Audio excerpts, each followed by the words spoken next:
So hello student, कैसे हो आप लोग। Welcome to back my channel math by Veer.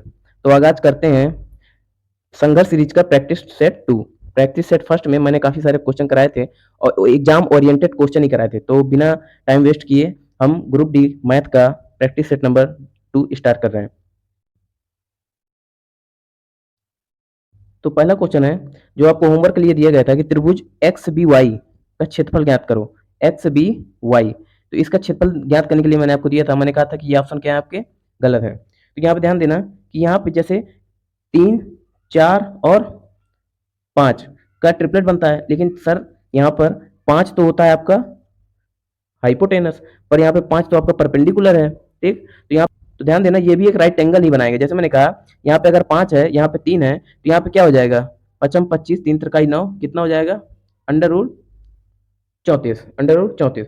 तो क्या इसका स्क्वायर करने पर और इसका स्क्वायर करने पर और इसका स्क्वायर करने पर बराबर नहीं आ रहा, आ रहा है। अगर इसका पचम 25 कर देते हैं और इसका 3 त्रिकाई 9 और इसका स्क्वायर करते हैं तो 34 आ रहा है। इसका मतलब फार्मूला क्या होता है, 1/2 बेस इंटू हाइट। बेस कितना है 3, हाइट कितनी है 5, पानते ही 15, और जब 2 से काटेंगे तो कितना आ जाएगा 7.5 मीटर स्क्वायर। ये भी एक राइट ट्रायंगल ही है, यहाँ पे 90 एंगल्स का कोण बनता है। नेक्स्ट क्वेश्चन करते हैं। नेक्स्ट क्वेश्चन है एक व्यापारी किसी वस्तु को अंकित मूल्य पर 20% की छूट देने के बाद भी उसे 20% का लाभ होता है। यदि वस्तु का अंकित मूल्य 1200 रुपये है तो क्रय मूल्य क्या है। आपको एक फार्मूला मैंने बताया था, सीपी बटे एमपी, सीपी बटे MP is equal to 100 minus discount बटे 100 प्लस माइनस प्रॉफिट और लॉस।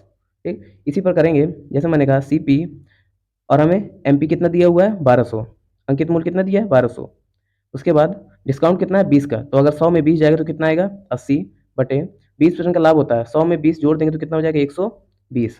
ठीक है, जीरो से जीरो गया, इसे 12 से काटा 100 बार में और 100 से 8 में मल्टीप्लाई किया तो कितना आ गया 800। सिंपल सा था, सीपी कितना आ गया हमारा 800, B number answer. Next question करते हैं। नेक्स्ट क्वेश्चन है एक नाव किसी नदी में 48 किलोमीटर की दूरी धारा के साथ 4 घंटे में, जैसे मैंने कहा धारा के साथ जाएगा, नाव की चाल है एक्स और धारा की चाल है वाई। तो जैसे ये धारा जा रही है, ठीक, इस तरफ को धारा जा रही है, इसी तरफ हमारी नाव भी जा रही है। तो अगर धारा भी इसी तरफ जा रही है और नाव भी इसी तरफ जा रही है तो स्पीड ज़्यादा हो जाएगी, स्पीड मैक्स हो जाएगी कि नहीं हो जाएगी, क्योंकि उसी तरफ धारा भी जा रही है, उसी तरफ हमारी नाव भी जा रही है। और जब धारा इस तरफ को आ रही हो, ठीक, और नाव हमारी इस तरफ को जा रही हो, ठीक, तो हमारी स्पीड क्या हो जाएगी, थोड़ा कम हो जाएगी, क्योंकि धारा उल्टा जा रही है हमारी नाव के। तो यहाँ पे ध्यान देना कि जब धारा के साथ जा रही हो तो दोनों की स्पीड जुड़ जाती है, यह नाव की स्पीड और यह है धारा की स्पीड, दोनों की स्पीड जुड़ जाएगी। तो x plus y is equal to down stream और x minus y is equal to up stream. अब दोनों की हम चाल निकाल लें। जैसे मैंने कहा 4 घंटे में 48 किलोमीटर की दूरी जाता है धारा के अनुकूल, तो डी कितना हो जाएगा, डी की स्पीड हो जाएगी 4 से काटेंगे तो 12, कितनी हो जाएगी 12 किलोमीटर पर आवर, क्योंकि स्पीड क्या होती है दूरी बटे समय। तो 4 घंटे में 48 जाती है तो स्पीड क्या हो जाएगी डाउन स्ट्रीम की 12 किलोमीटर पर आवर। ठीक, और यहाँ पे 6 घंटे में 48 किलोमीटर जाती है धारा के विपरीत, तो यहाँ पे दूरी कितनी हो जाएगी, यहाँ पे स्पीड कितनी हो जाएगी, यहाँ पे हो जाएगी 8 छंग 48, 8 kilometre per hour, 8 kilometre per hour. तो ये क्या है, ये है अप स्ट्रीम और ये है डाउन स्ट्रीम। तो यहाँ पर x plus y, down stream की स्पीड कितनी निकली 12, और x minus y up stream की कितनी निकली 8 किलोमीटर पर आवर। अब इस क्वेश्चन को आप सॉल्व नहीं कर पाएंगे। किसकी पूछ रहा है, स्थिर जल में नाव की चाल, हमें किसकी पूछ रहा है, नाव की चाल। नाव की चाल कौन मानी थी हमने, x, नाव की चाल क्या मानी थी, तो जब नाव की चाल x मानी थी तो y क्या हो जाएगा, कट जाएगा, ये प्लस का ये माइनस का y कट गया, तो यहाँ पे कितना आ गया 2x इज इक्वल टू 12 में 8 जोड़ा 20 और 2 से काटा 10 किलोमीटर, x की वैल्यू कितनी आ गई 10 kilometre per hour, option number C. ठीक, आपको समझ में आया होगा। अगर नाव की चाल निकालनी है तो इन दोनों को जोड़ दो और 2 से डिवाइड कर दो, और अगर धारा की निकालनी है तो इन दोनों को घटा दो और 2 से डिवाइड कर दो। नेक्स्ट क्वेश्चन करते हैं। नेक्स्ट क्वेश्चन है अंकगणित श्रेणी की पहली पद 7 और क्रमानुसार अंतर 3 है, यदि अंतिम पद 97 है तो इन पदों का योग क्या है। देखो यहाँ पे दो कॉन्सेप्ट को मर्ज करके बनाया गया है और क्वेश्चन बहुत ही बेहतरीन है। एक बार आप इसको करने की कोशिश करिए पॉज करके वीडियो, ठीक है। जैसे मैंने कहा कि पहला पद कितना है 7, जैसे मैंने कहा ए इज इक्वल टू 7 है। और अंतिम पद कितना है, अंतिम पद मैंने माना एल, लास्ट पद 97, ठीक। तो कह रहा हमें इन संख्याओं का योग बताना है। सर्वांतर कितना दिए है, डी दिए है आपका 3। तो यहाँ पे फार्मूला होता है अंतिम पद L is equal to A plus N minus 1 into D, सर्वांतर, ठीक। तो यहाँ पे ए कितने, एल कितना है, लास्ट पद 97, ए कितना है 7 प्लस एन माइनस 1 और डी कितना है 3। जब 7 इस तरफ आएगा तो घट जाएगा, तो कितना हो जाएगा 90, एन माइनस 1 और 3 से काटेंगे कितना आ जाएगा 30, और एक यहाँ से चल ये माइनस का एक इस तरफ आ जाएगा तो जुड़ के कितना हो जाएगा, तो एन इज इक्वल टू आ जाएगा 31, एन इज इक्वल टू आ जाएगा 31। अभी ध्यान देना, अभी हमने एन निकाला है। अगर क्वेश्चन यहाँ पे पूछता कि बताओ संख्याएं कितनी है, तो एन की वैल्यू कितनी आ जाती 31, ठीक। लेकिन यहाँ पे पूछा है संख्याओं का पद योग कितना है, उनका योग कितना है, तो योग का भी एक फार्मूला होता है। तो यहाँ से एन कितना निकला, एन निकला 31। अब यहाँ पे एक और फार्मूला होता है पदों का योग, S N is equal to N by 2 और ब्रैकेट में ए प्लस एल, पहला पद और अंतिम पद।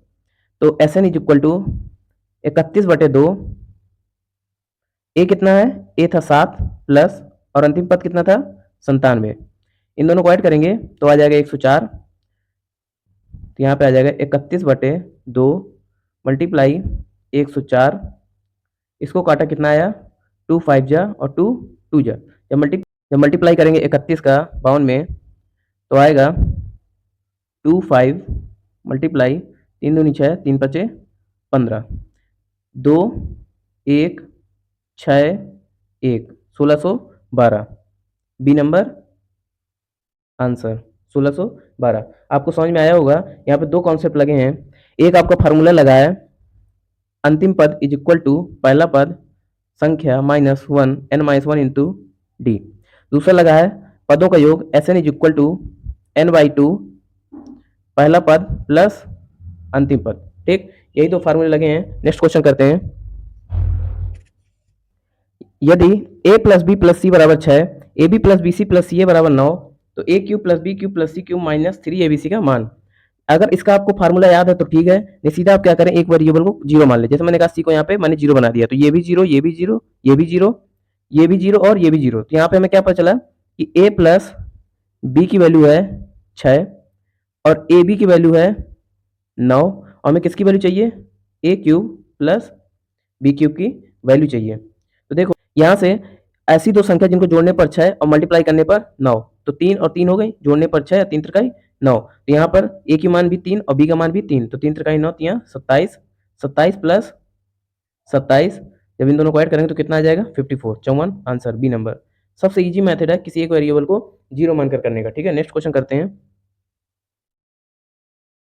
नेक्स्ट क्वेश्चन है यदि sign A plus cos A बराबर √2, तो sign A into cos A का मान क्या होगा। देखो इसको ग्रुप डी वाले जो तैयारी करते हैं वो मैथ में जैसे उनको ट्रिग्नोमेट्री या हाइट एंड डिस्टेंस के क्वेश्चन मिलते हैं तो थोड़ा घबरा जाते हैं, तो थोड़ा नर्वस जैसे हो जाते हैं, ठीक है। पर यहाँ पे है कुछ नहीं, जैसे मैंने कहा तुम्हें सिर्फ टेबल याद करनी है, साइन 0 से लेकर 90 तक की वैल्यू, साइन की जगह पे 45 डिग्री आप पुट कर लो। जैसे ही 45 डिग्री पुट करोगे तो साइन 45 का मान होता है √1/√2 प्लस कॉस 45 का भी होता है 1/√2, ठीक है। तो यहाँ पे हिट एंड ट्रायल किया, मैंने √2 कॉमन लिया, ऊपर आया 2, काटूंगा तो ऊपर क्या बचा √2, तो यहाँ पे आ भी कितना गया, यहाँ पे √2, तो सेटिस्फाई हो गया। यहाँ पे मैंने हिट एंड ट्रायल किया, तुरंत आ गया। अब यहाँ पे ए का मान भी 45 है और कॉस ए का मान भी 45 है, यहाँ पे 45 रखेंगे, बस यहाँ पे प्लस की जगह मल्टीप्लाई कर देंगे, 1/√2 मल्टीप्लाई 1/√2, तो कितना आ गया √2 मल्टीप्लाई करते हैं तो 1/2, ठीक। ऑप्शन नंबर ए आंसर, ठीक है। नेक्स्ट क्वेश्चन करते हैं।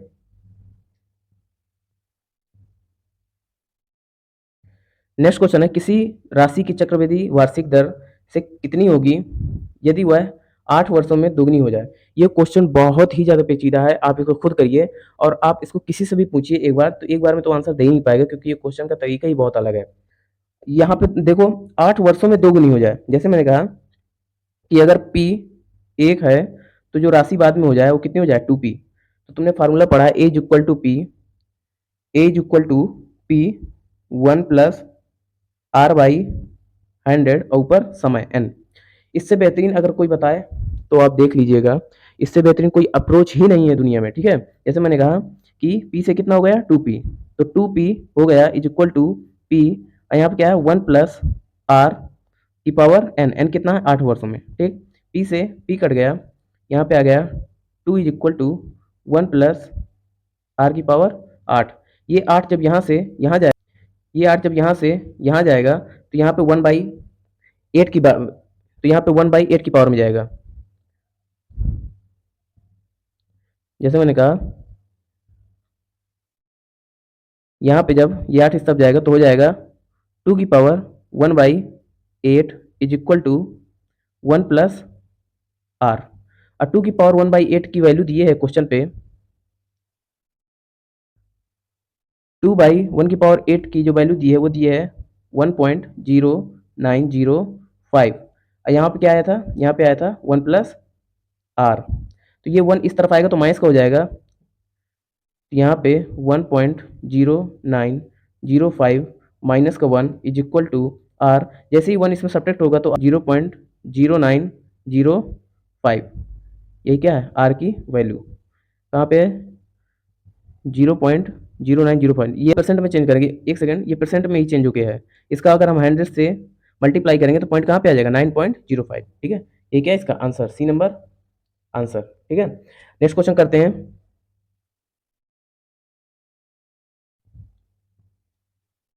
नेक्स्ट क्वेश्चन है 2 3 4 5 6 7 8 9 से विभाजित होने वाली सबसे छोटी संख्या। यहाँ पर आप डिविजिबिलिटी का यूज करें, जैसे मैंने कहा 2 से डिवाइड तो ये सभी हो जाएंगे, 3 से आपके ये भी हो जाएगा, ये भी हो जाएगा, ये भी हो जाएगा, ये भी हो जाएगा, ठीक। 5 से आपके हो जाएंगे, 6 से आपके ये भी हो जाएगा, ये भी हो जाएगा। अब 7 से चेक करते हैं, 8 से देखते हैं 8 से कौन कौन होगा। 8 के लिए क्या थी, लास्ट के 3 डिजिट चेक करना, तो 8 का 16 24 2 बचेगा, ये नहीं होगा, ये नंबर यहाँ से खत्म हो गया। दूसरा 8 से ये भी कटेगा, ये भी कटेगा और ये सब कटेंगे। अब 7 से देखते हैं, ये 7 चौको 28, 7 पन्ना 35, एक ये नहीं कटेगा, 7 7 49, एक ये कटेगा, और 7 7 7 दूनी 14, 7 21, 4 बटा ये भी कटेगा। अब देखते हैं, ये तो सभी कट रहे हैं, दोनों कट रहा है, सभी से कट रहा है, ये कैसे हो गया। चलो आगे करते हैं। अब किससे बचा हमारा, अब हमारा बचा 6 से। क्या 6 से दोनों कटेंगे, 6 48, 2 6 दूनी 6 के 36 6 24 कट जाएगा, 6 ये भी कट जाएगा, 3 से भी कट जाएगा, 8 से भी कट जाएगा। ये जब दोनों कट रहे हैं तो क्वेश्चन क्या पूछ रहा है, क्वेश्चन पूछ रहा है सबसे छोटी धनात्मक संख्या, तो सबसे छोटी धनात्मक संख्या कौन सी है 2520। इतना सोच क्यों रहे हैं हम लोग, बहुत देर से कंफ्यूज में है, ठीक है। तो यहाँ पर सबसे छोटी पूछ रहा था, दोनों कट रहे हैं तो हम सबसे छोटी निकाल लेंगे यहाँ पे 2520, ठीक है। नेक्स्ट क्वेश्चन करते हैं, समय खा गया ये फालतू में। नेक्स्ट क्वेश्चन है, संख्याएं 1 से 10 से बिना क्रम के, 1 से 10 में बिना क्रम से 3 संख्याएं चुनी जाती हैं, उनमें से चुनी गई 3 संख्याओं क्रमागत होने की संभावना क्या है। बहुत ही बेस्ट क्वेश्चन है, बहुत ही जबरदस्त क्वेश्चन है, इसको आप खुद करने की कोशिश करिए। यहाँ पर जितने क्वेश्चन लाए हूँ सब एक से एक बेहतरीन क्वेश्चन लाया हूँ और बहुत ही ज़्यादा संभावना इनके पेपर में आने की। 3 संख्याएं क्रम से लेंगे तो 1 2 3, फिर आप 2 3 4, फिर आप 3 4 5, फिर आप 4 5 6, फिर आप 5 6 7, फिर 6 7 8 और 8 नहीं, फिर यहाँ पे हो गई गलती, 7 8 9, 8 9 10, ठीक है। तो कितने हो गए 1 2 3 4 5 6 7 8, ये हम 8 संख्याएं लिख सकते हैं ऐसे।